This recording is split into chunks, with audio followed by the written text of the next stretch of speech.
Bonjour, je m'appelle Béatrice Dully et je suis médecin dans la Fédération de cardiologie au CHU Rangueil, endocrinologue de formation. Et je vais vous parler donc de terrains à risque comme les personnes âgées et les patients diabétiques, ainsi que les médicaments à fenêtre thérapeutique étroite. Première situation, la personne âgée.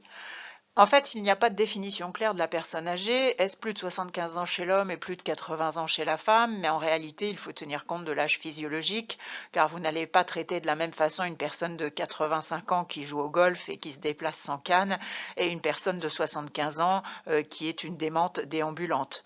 Donc, il y a une approche nouvelle aussi, c'est qu'après le troisième âge que vous connaissez, on a créé une nouvelle classe qui est le quatrième âge, la tranche des sujets dits très âgés qu'on voit la plupart du temps dans les maisons de retraite ou dans les EHPAD, même si une grande majorité des patients âgés en France vit à domicile. Il faut tenir compte du fait qu'avec l'augmentation de l'espérance de vie, il y a une augmentation de l'incidence des maladies dégénératives de type démence d'Alzheimer, mais pas seulement, il y a d'autres démences aussi, et que si on manquait d'études jusqu'à maintenant chez la personne âgée ou très âgée, celles-ci se développent et font appel à la médecine fondée sur les preuves, l'evidence-based medicine, pour traiter au mieux nos patients. Une personne âgée, c'est une personne à risque parce qu'il y a différentes modifications qui surviennent avec l'âge. Tout d'abord, une modification de la composition corporelle avec une augmentation de la masse grasse, si bien qu'il faut faire par exemple attention aux médicaments liposolubles comme les psychotropes. On assiste également à une réduction de la masse musculaire et à une réduction des protéines de transport sériques, ce qui rend finalement certains médicaments liés aux protéines de transport plus actifs, puisqu'il y a une forme libre qui est plus importante quand il y a un manque de protéines de transport, et ça peut créer des surdosages. Donc la dénutrition est un véritable enjeu à prendre en charge chez ces patients-là, et pas seulement pour des raisons nutritionnelles, mais aussi pour des raisons d'efficacité des médicaments et de maniement des médicaments. Un deuxième volet qui est observé chez la personne âgée a trait aux modifications des données physiologiques, avec une réduction du débit cardiaque, du débit hépatique et de la filtration glomérulaire, ce qui peut aboutir à des surdosages en raison d'une insuffisance rénale ou d'une insuffisance hépatique, et aussi à une insuffisance cardiaque. On a une réduction de la perfusion intestinale avec une majoration du pH gastrique et un ralentissement du transit intestinal, autant de phénomènes qui peuvent modifier l'absorption des médicaments. Il y a ainsi des conséquences pharmacocinétiques à ces modifications, puisque pour les médicaments qui ont une absorption digestive, eh bien, il peut y avoir des variations de cette absorption avec une concentration plasmatique totale qui est majorée et une demi-vie plasmatique qui peut être majorée aussi. On a une fraction fixée aux protéines réduites, comme je vous l'ai dit, pour certains médicaments comme par exemple les AINS ou les sulfamides hypoglycémiants, et donc une fraction libre active qui est majorée avec un risque de surdosage et d'effets indésirables. Et enfin, on a des clairances rénales et hépatiques qui sont réduites. Du fait de toutes ces modifications, il est important de réduire la posologie des médicaments et de les adapter à la fonction rénale la plupart du temps. D'autres phénomènes peuvent exposer la personne âgée à des risques liés au maniement des médicaments et à un mésusage. C'est d'abord l'automédication. L'automédication qui est une volonté des pouvoirs publics et qui est largement sous-estimée puisque les patients ne signalent pas forcément qu'ils s'automédiquent. C'est une volonté aussi des patients de s'automédiquer. C'est un médicament qui en général n'est pas remboursé par la sécurité sociale. Et il y a deux types d'automédication, la sauvage où il prend n'importe quoi, par exemple le médicament du conjoint, et il y a l'automédication raisonnée avec le conseil du pharmacien. Et c'est important de savoir que ça peut exposer aux interactions et à la potentialisation avec d'autres médicaments, comme par exemple la prise des anti-inflammatoires non stéroïdiens. Ça n'est pas du tout anodin d'en prendre, il peut y avoir des interactions. Deuxième point chez la personne âgée, c'est les erreurs de prise, qui est largement sous-estimée aussi, en raison de troubles mnésiques, de troubles de la vision, d'une maladresse, d'un tremblement. Le comprimé roule sous le lit, on est incapable de se baisser pour aller le chercher, et donc c'est important de voir comment sont administrés les médicaments. Est-ce que l'aide d'un infirmier ne serait pas utile, et est-ce qu'il y a un pilulier par exemple? Donc en pratique, comment limiter le risque de mésusage? Eh bien, l'infirmier a un rôle majeur puisqu'il doit veiller à la bonne dispensation du médicament, et le patient rentre à l'hôpital, il doit rassembler et limiter les ordonnances. Alors limiter les ordonnances, c'est aux médecins de les limiter, et rassembler les ordonnances, c'est aux internes et aux infirmiers d'essayer de colliger toutes les ordonnances à l'entrée du patient. Bien entendu, si vous êtes à domicile, vous devez surveiller la pharmacie familiale et vous assurer par exemple qu'il n'y a pas d'INS caché. INS, c'est anti-inflammatoire non stéroïdien. Il faut aussi éduquer la personne âgée et son entourage à faire une automédication raisonnée si elle doit avoir lieu. Il faut savoir repérer une fragilité. Est-ce que la personne a un trouble de la vision, des difficultés à la marche, une humeur triste? Et donc en référer au médecin et remplir régulièrement les carnets de suivi, notamment du diabète ou des anticoagulants, des antivitamines K. Et c'est vrai que les médecins font vraiment appel à ça en consultation et nous vous remercions de bien remplir ces fiches pour nous aider au suivi du patient. La deuxième situation à risque que j'ai choisie, c'est celle du patient diabétique. Vous n'êtes pas sans savoir qu'il y a en France 3 à 3,5 millions de diabétiques et que ce sont en majorité des diabétiques de type 2 liés au surpoids et à l'obésité, patients de plus de 40 ans.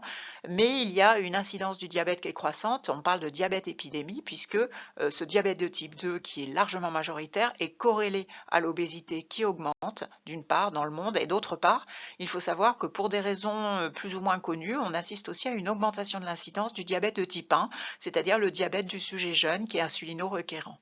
C'est un facteur de risque cardiovasculaire majeur, le diabète, que ce soit type 1 ou type 2, il n'y a pas de petit diabète, avec une réduction de l'espérance de vie qui peut être estimée jusqu'à 7 ans.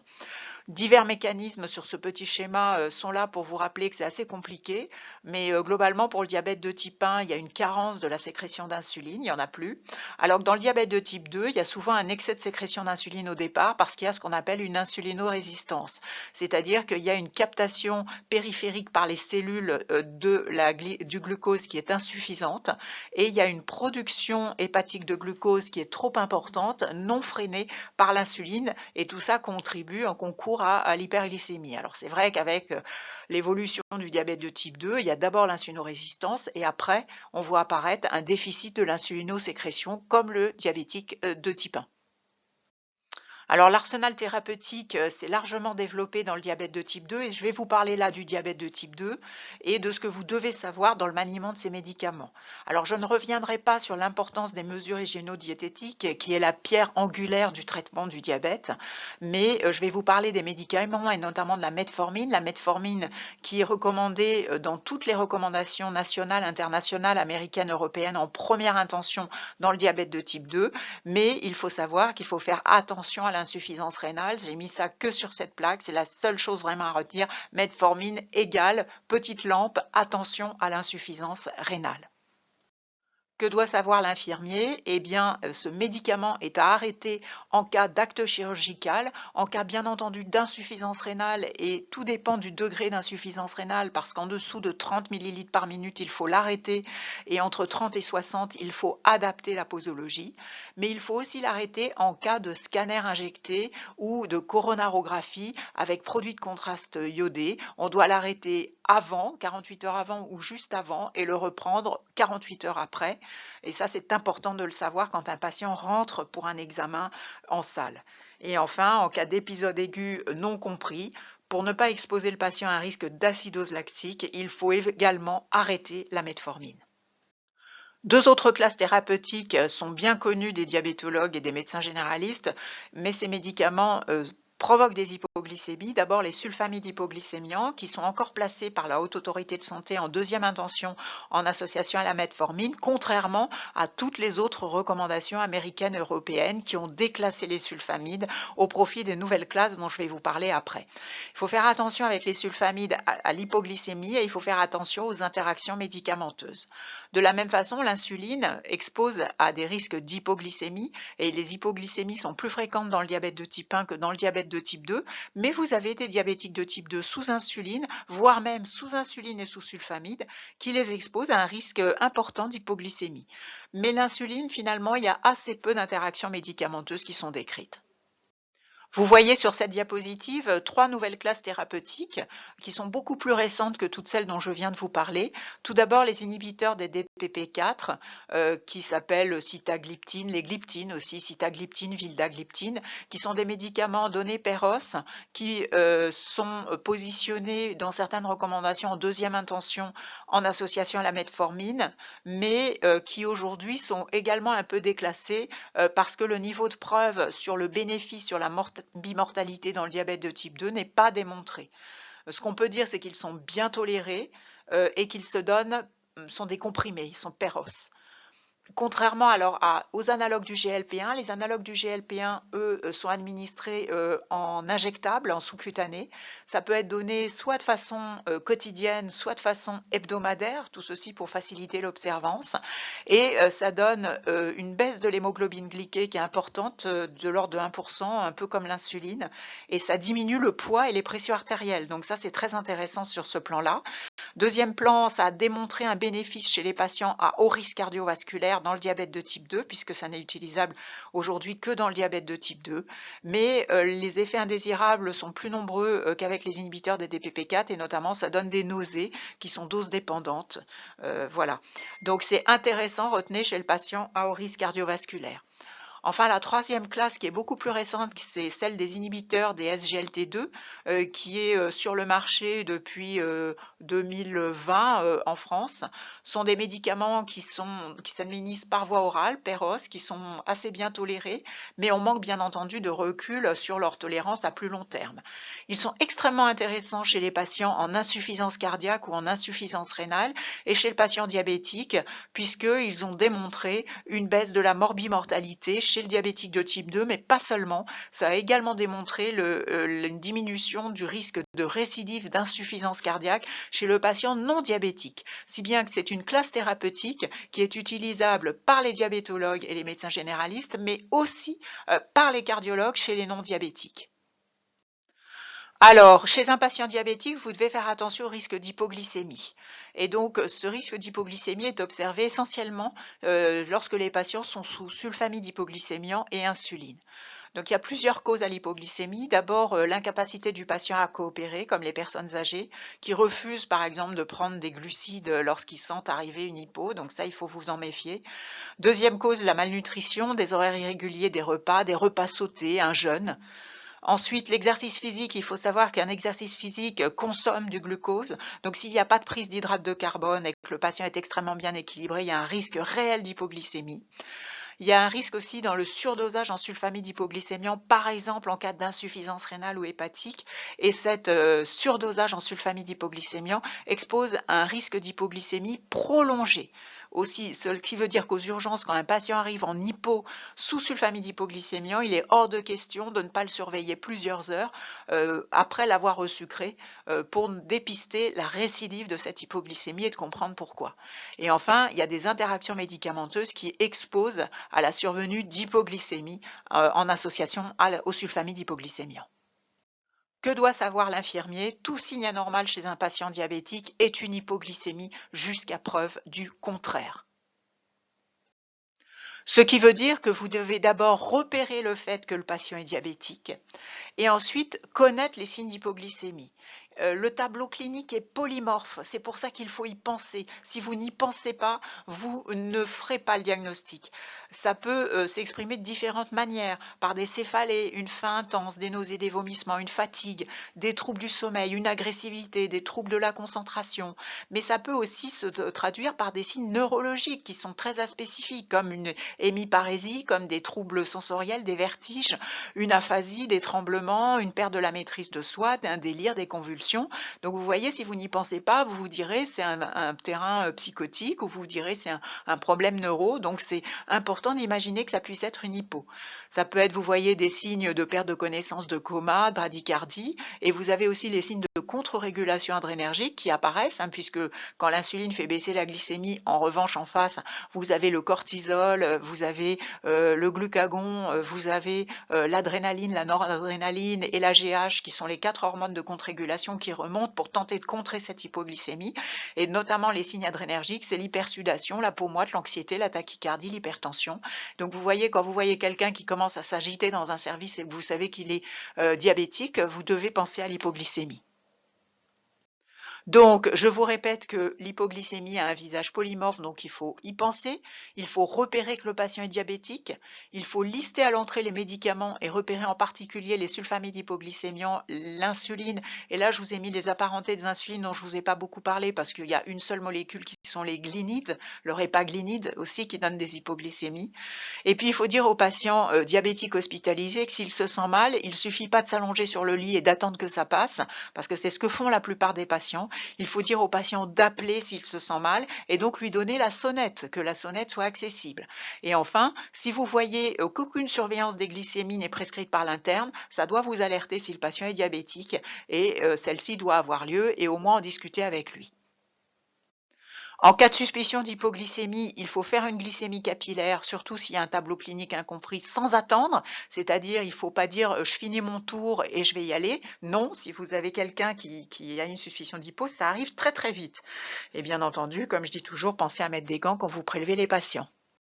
Donc s'il y a une hypoglycémie et que le patient est conscient, il faut resucrer le plus vite possible Péros, en donnant au moins 3 pierres de sucre diluées dans de l'eau, voire en plus du pain et une collation, surtout s'il a des sulfamides hypoglycémiants. Il faut bien sûr surveiller le patient une dizaine, une quinzaine de minutes après pour s'assurer que la glycémie est remontée et s'assurer de l'absence de récidive. Et surtout, il faudra trouver la cause, parce que sinon ça recommencera le jour suivant. Donc ça m'amène à vous dire que si vous travaillez la nuit, il faut tracer l'événement de l'hypoglycémie pour que le médecin puisse corriger sa prescription et notamment baisser la dose d'insuline, sinon ça recommencera la nuit suivante. Et si le patient s'autogère son insuline, ce qui peut arriver dans certains services ou même à domicile, il faut sans doute remettre en question cette autogestion si les hypoglycémies se renouvellent. Et puis, il faut être encore plus malin, c'est-à-dire qu'il faut anticiper la veille en cas d'un examen à jeun le lendemain matin. Quoi donner le lendemain matin quand il y a un examen à jeun? Alors, la plupart du temps, s'il y a une injection d'insuline, on peut la suspendre et la décaler, par exemple. Ou bien, il faut voir s'il ne faut pas suspendre le sulfamide hypoglycémiant ou est-ce qu'il faut mettre une perfusion. Tout ça, c'est à discuter avec le médecin. N'oubliez pas également de vérifier la glycémie capillaire avant un départ à un examen parce qu'il y a souvent du retard et dans les services, contrairement à ce qu'on peut penser, certains services ne sont pas équipés pour resucrer un patient diabétique. Il n'y a pas du tout de sucre. Donc ça veut dire aussi que le patient, quand il part et qu'il y a un risque d'hypoglycémie, il doit avoir du sucre sur lui. Il ne faut pas hésiter à le lui rappeler. Et enfin, surveillez toujours et encore, si vous êtes un infirmier et que vous voyez arriver un patient pour un examen, n'oubliez pas de surveiller la glycémie capillaire. Alors, je viens longuement de vous parler du risque d'hypoglycémie, mais il y a aussi des risques d'hyperglycémie avec certains médicaments, comme par exemple la prise de corticoïdes, et que ça soit par voie générale, mais que ça soit aussi par voie intra-articulaire, des infiltrations par exemple, voire même par voie cutanée. Donc, bien entendu, il faut prévenir le patient du risque d'hyperglycémie et renforcer la surveillance glycémique, adapter éventuellement la dose de l'antidiabétique pendant le traitement et après son arrêt, et lorsque la corticothérapie se prolonge, par exemple dans le cas d'une maladie de Horton, et les patients vont avoir une corticothérapie pendant plusieurs mois, et on peut être amené à passer à l'insuline. Il faut que vous sachiez qu'un patient qui a une corticothérapie peut avoir une insulinorésistance très prononcée, et il faut parfois monter les doses d'insuline d'une façon importante, pas de 2 unités à chaque injection, mais parfois de 4 à 6 à 8 unités de majoration sur les insulines basales par exemple. Alors, un petit cas clinique pour faire un break, une personne de 60 ans qui arrive aux urgences pour une désorientation, elle est confuse, vous êtes l'infirmière d'accueil et vous constatez un déficit du membre supérieur gauche, que faites-vous? Bien évidemment, qui dit personne confuse dit s'assurer de la liberté des voies aériennes, mettre une voie d'abord veineuse et dans tout le package que vous faites, vous prendrez le pouls, la tension, vous lui parlerez, vous ferez bien entendu une glycémie capillaire. Ça prend très peu de temps et ça peut être une hypoglycémie. Et si c'est une hypoglycémie, vu que la patiente est confuse, vous ne pourrez pas la resucrer Péros. Vous serez obligé de passer du G30. Et bien entendu, devant tout terrain neurologique qui arrive aux urgences, vous devez prévenir immédiatement le médecin de garde et qui alertera probablement le neurologue de garde s'il s'agit d'un AVC et pas d'une hypoglycémie.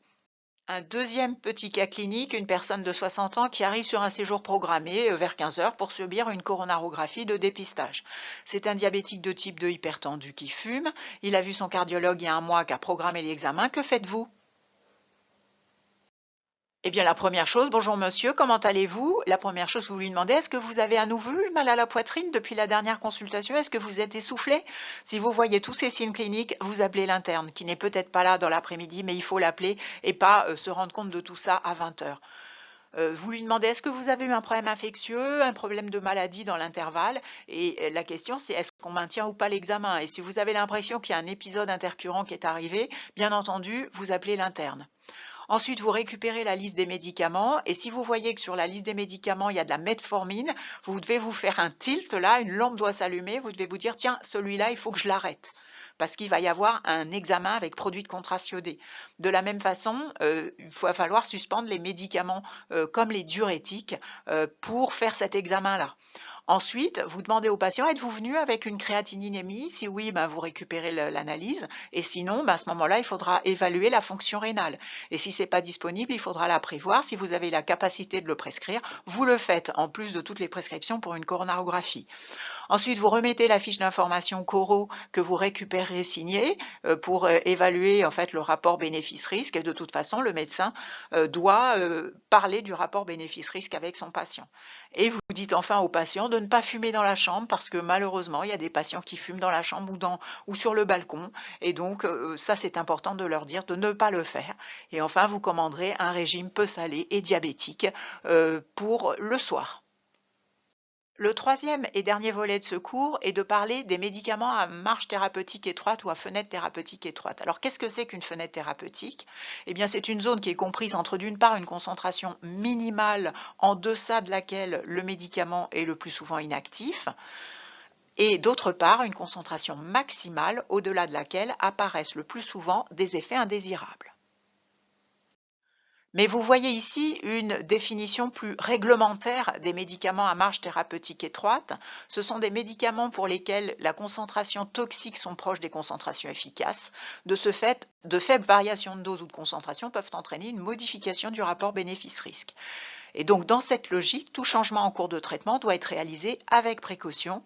Alors qu'il s'agisse du passage d'un princeps, c'est-à-dire d'un médicament qui n'est pas un générique vers un autre, ou d'un médicament qui n'est pas un générique, c'est-à-dire d'un princeps vers un générique, ou alors encore d'une spécialité générique vers une autre. À chaque fois qu'on change le médicament, pour des médicaments à marge thérapeutique étroite, il y a un risque. Alors pourquoi je vous dis tout ça? Eh bien parce que la politique de santé publique vise à baisser les dépenses liées aux médicaments en recourant au maximum aux médicaments génériques. Et donc c'est vrai que quand vous prescrivez un princeps et qu'on passe au générique, pour ces médicaments-là, il y a un risque. Ce qui fait dire en fait aux législateurs de penser à prescrire d'emblée un médicament générique en début de traitement.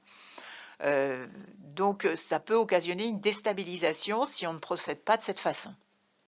Alors, qu'appelle-t-on des molécules à marge thérapeutique étroite? Eh bien, elles sont bien codifiées. Vous avez d'abord tous les médicaments cités sur la première ligne, qui sont les médicaments neurologiques utilisables dans l'épilepsie, mais vous avez aussi la lévothyroxine ou encore des immunosuppresseurs qui sont utilisés dans les greffes rénales ou encore la buprenorphine. Pour certains auteurs, il y a d'autres médicaments comme les AVK ou les antiarythmiques qui pourraient être rattachés à ce groupe de médicaments, mais ça n'est pas admis par tout le monde. Donc finalement, ce sont simplement ces quatre classes-là, ces quatre zones qui sont reconnues comme étant des molécules à marge thérapeutique étroite.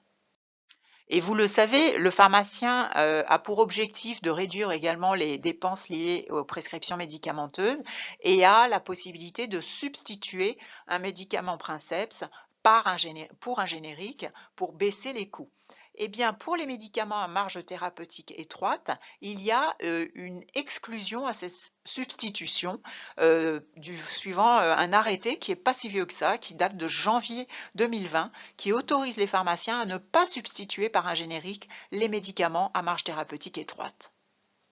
Et ainsi, lorsque le pharmacien fait usage de cette possibilité, il doit ajouter à la main sur l'ordonnance, sur la ligne du médicament concerné, la mention non substituable MTE-PH pour pharmacien, et il informe en outre le prescripteur de cette absence de substitution. Et là sont repris les principes actifs concernés par la loi. Alors, je vous ai parlé des AVK et des antiarythmiques qui sont pour certains à classer dans les médicaments à marge thérapeutique étroite, mais pour le législateur et pour d'autres, il n'y a pas de raison de les considérer comme ça. Et là, une étude a colligé des 47 études qui ont comparé les génériques aux classes thérapeutiques sur des critères d'efficacité et de sécurité. Et sans rentrer dans le détail, vous voyez que pour ce qui est des antiarythmiques ou des ADO, c'est-à-dire des des anti-vitamine K, des anticoagulants pour la warfarine, eh bien, il y a une équivalence clinique entre le générique et le princeps qui a été retrouvée, et c'est la raison pour laquelle ils ne font pas partie des exceptions de substitution dans la loi. C'est pour ça que je ne vous donnerai pas d'exemple avec des médicaments neurologiques, mais je vais vous prendre un exemple qui est beaucoup plus fréquent et que vous rencontrerez dans tous les services. Ce sont des médicaments dont le maniement est assez codifié et qui s'apparentent en fait à des médicaments exprimés à risque. Alors je vous ai pris les AVK comme par exemple la coumadine. Ce sont des traitements anticoagulants indiqués dans de nombreuses indications comme la fibrillation atriale, les thromboses artérielles veineuses, les embolies pulmonaires ou chez certains valvulaires qui ont des valves mécaniques. Il y a besoin d'une éducation thérapeutique indispensable et j'en profite pour faire de la publicité pour la clinique des anticoagulants qui existe depuis de nombreuses années sur les hôpitaux de Toulouse et qui permettent, en accord avec le médecin traitant, d'aider le patient à adapter la dose de son médicament. Et donc, il faut prévenir le patient au cours de cette éducation thérapeutique de ne pas recourir à l'automédication qui est source potentielle de nombreuses interactions médicamenteuses. Donc un AVK s'administre tous les jours, en général le soir et sans oubli, c'est très important, d'où parfois la nécessité de recourir à un pilulier, voire même avec l'aide d'une infirmière à domicile. Pourquoi le soir? Parce que ça permet quand la prise de sang est faite le matin, de récupérer le résultat dans l'après-midi et de modifier sans attendre s'il y a besoin la dose du soir. Alors que si on la donne le matin, on est obligé d'attendre 24 heures s'il y a un surdosage, ce qui peut être ennuyeux, ou un sous-dosage également.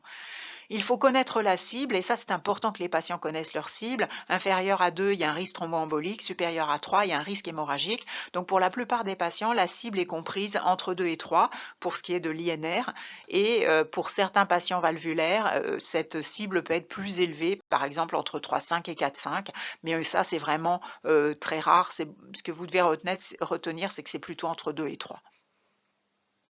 Que devez-vous savoir? C'est que vous devez demander au patient quand il rentre s'il prend des AVK, notamment aux urgences. S'il y a une intervention chirurgicale, c'est très important de le lister. Et vous devez aussi lister tous les médicaments coprescrits. Ensuite, quand vous voyez qu'il y a un AVK, il faut vous demander s'il faut faire un INR. Donc, il faut poser la question, y a-t-il un AVK avant de faire la prise de sang?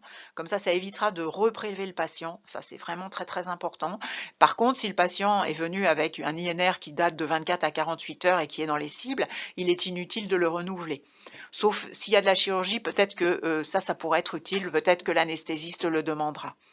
Vous attendez le résultat de l'INR avant d'administrer. Je dis ça parce que trop souvent, l'INR est prélevé à l'entrée du patient vers 15-16 heures.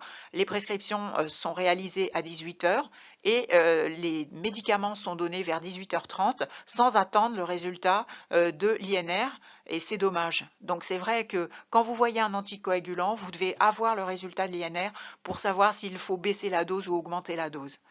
Il faut signaler toute sortie de cible au médecin parce que 2 yeux valent mieux qu'un seul, ou plutôt 4 yeux valent mieux que 2.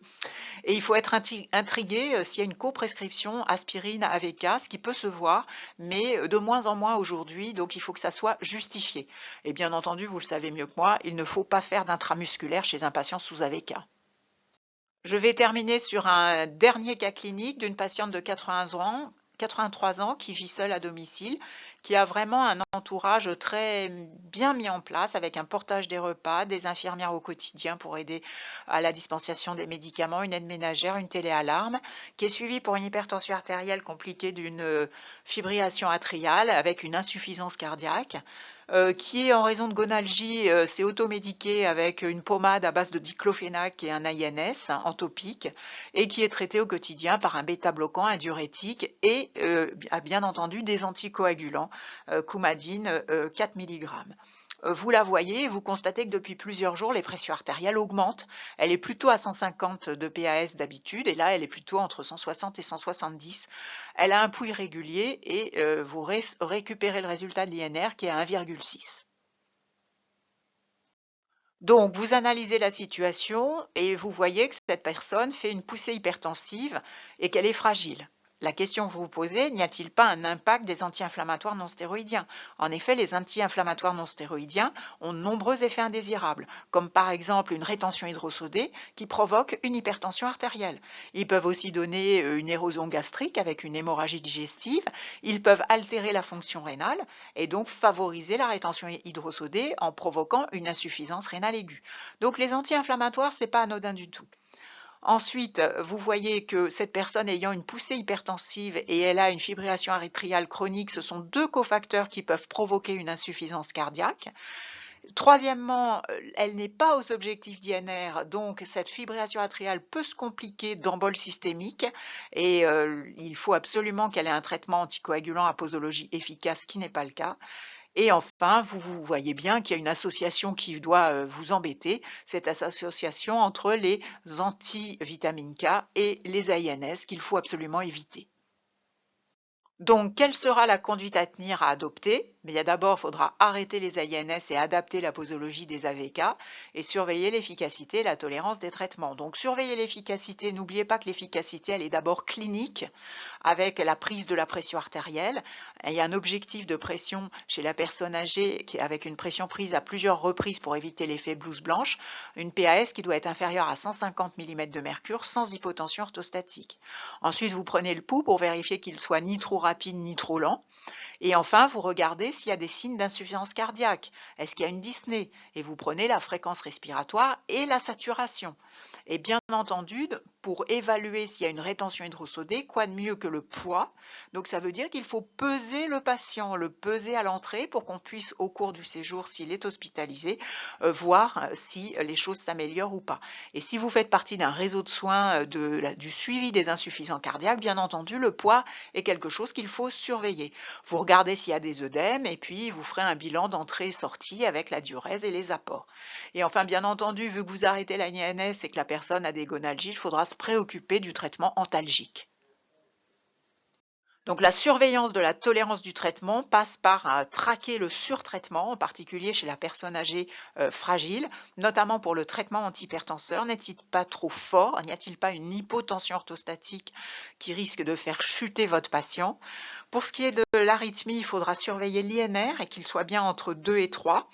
Et bien entendu, analyser et prévenir le risque de chute, puisqu'à chaque fois qu'il y a une prescription d'AVK ou d'anticoagulant, on voit si il n'y a pas un risque hémorragique ou un risque de chute qui surpasse le bénéfice qu'on en attend. Et enfin, pour ce qui est de l'insuffisance cardiaque, n'oubliez pas que les diurétiques de l'ANS, ça donne des hypokaliémies et que ça peut provoquer des troubles du rythme. Il faut surveiller la créatininémie puisque quand on donne des diurétiques, il y a une insuffisance rénale fonctionnelle. Donc il y a des signes cliniques et qui sont observés et ça peut être aussi cette insuffisance rénale favorisée l'été par l'hypersudation, la fièvre, la canicule, les troubles digestifs. Et enfin, n'oubliez pas que tous ces médicaments peuvent donner des hyponatrémies, notamment les diurétiques, et que l'hyponatrémie peut entraîner un syndrome confusionnel chez la personne âgée. Donc vous voyez, il y a pas mal de choses à surveiller pour la tolérance et l'efficacité du traitement.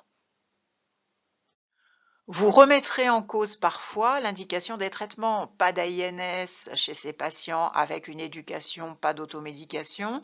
Est-ce que l'antivitamine K, c'est le bon anticoagulant? Est-ce qu'il ne faut pas utiliser d'autres anticoagulants désormais disponibles sur le marché? Et enfin, les antihypertenseurs, faut-il adapter les traitements, en supprimer certains ou en remettre d'autres?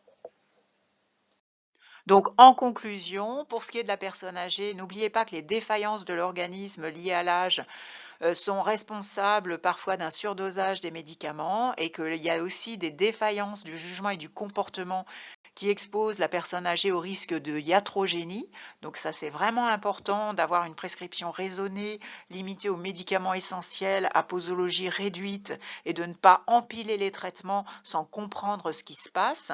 Il y a également un intérêt à faire appel au réseau de soins qui associe les médecins, les infirmiers, les kinés, les assistantes sociales pour prendre en charge au mieux la personne âgée.